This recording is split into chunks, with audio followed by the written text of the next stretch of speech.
What's up guys? Na-stress ako. Meron tayong 5K guys. 5K. Yan dato. 5 yaw. Pero di ko alam kung anong gagawin natin sa 5K. Yan. Pero may isa akong naisip. Kanina ko pa ito iniisip at na-stress na ako.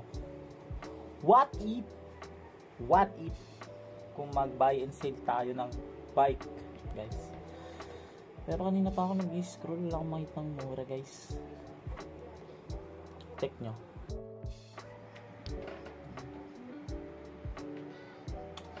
Kanina pa tayo nag-scroll dito.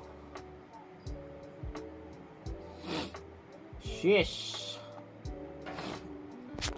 So guys, ano bang pwedeng gawin ko sa 5K? Bigyan naman ako ng idea. May business ba na maganda sa 5K? Ano ba, guys? Ano ba? Tapo ko to. Ikaw mo? Ikaw ba ay may business? Kasi ako wala. Kaya alokin mo ko kung anong meron kang business. Ha? Hotdog? Sige na, shout it out. Blah blah blah blah blah blah.